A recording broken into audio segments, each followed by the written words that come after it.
The Beginnings of Thought by Annie Besant, read by Dave Marsland of Cardiff Theosophical Society. The Beginnings of Thought.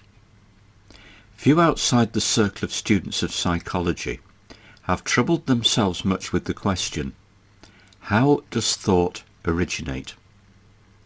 When we now come into the world, we find ourselves possessed of a large amount of thought ready-made, a large store of what are called innate ideas. These are conceptions which we bring with us into the world, the condensed or summarized results of our experiences in lives previous to the present one.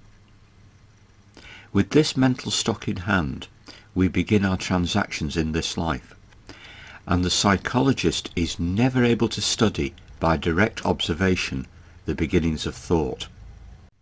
He can, however, learn something from the observation of an infant, for just as the new physical body runs over in prenatal life the long physical evolution of the past, so does the new mental body swiftly traverse the stages of its long development. It is true that mental body is not by any means identical with thought, and hence that even in studying the new mental body itself, we are not really studying the beginnings of thought at all. To a still greater degree is this true when we consider that few people can study even the mental body directly, but are confined to the observation of the effects of the workings of that body on its denser fellow, the physical brain and nervous system. Thought is as distinct from the mental body as from the physical. It belongs to consciousness, the life side, whereas mental and physical bodies belong alike to the form, to the matter side, and are mere transitory vehicles or instruments.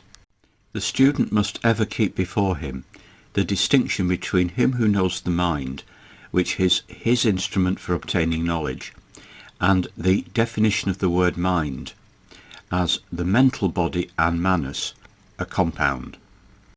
We can, however, by studying the effects of thought on these bodies when the bodies are new, infer by correspondence something of the beginnings of thought when a self in any given universe comes first into contact with the not-self. The observations may help us according to the axiom, as above, so below. Everything here is but a reflection, and by studying the reflections we may learn something of the objects that cause them. If an infant be closely observed, it will be seen that sensations, response to stimuli by feelings of pleasure or pain, and primarily by those of pain, precede any sign of intelligence. That is, that vague sensations precede definite cognitions. Before birth, the infant was sustained by the life forces flowing through the mother's body. On its being launched on an independent existence, these are cut off. Life flows away from the body and is not now renewed. As the life forces lessen, want is felt, and this want is pain. The supply of the want gives ease and pleasure, and the infant sinks back into unconsciousness. Presently sights and sounds arouse sensation, but still no intellectual sign is given. The first sign of intelligence is when the sight or voice of the mother or nurse is connected with the satisfaction of the ever-recurring want, with the giving of pleasure by food, the linking together in or by memory of a group of recurring sensations with one external object, which object is regarded as separate from and as the cause of those sensations.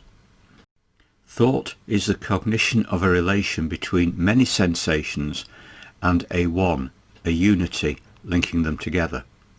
This is the first expression of intelligence, the first thought, technically a perception.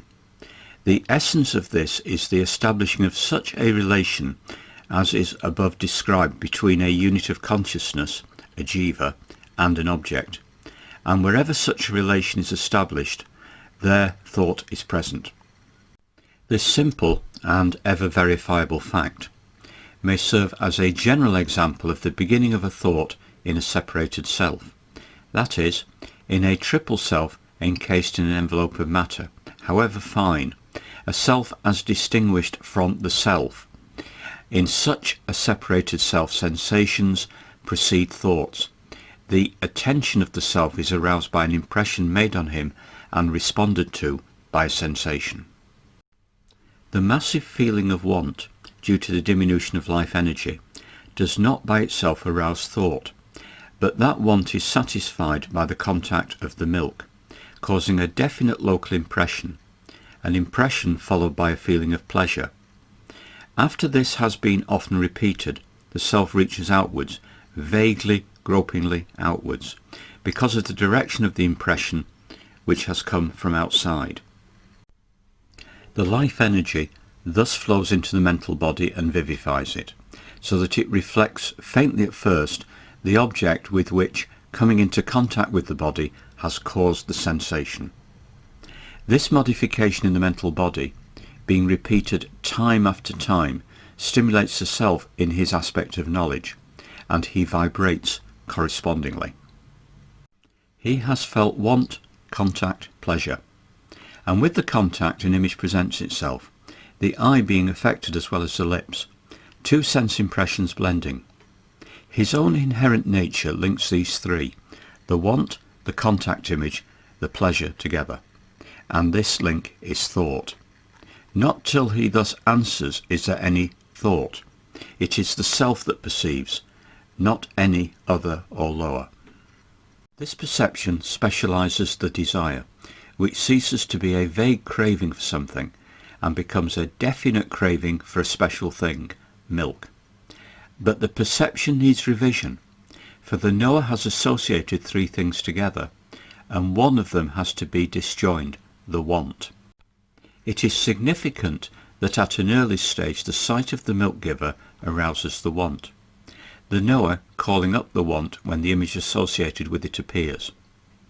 The child who is not hungry will cry for the breast on seeing the mother. Later this mistaken link is broken, and the milk giver is associated with the pleasure as cause, as seen as the object of pleasure. Desire for the mother is thus established, and then becomes a further stimulus to thought.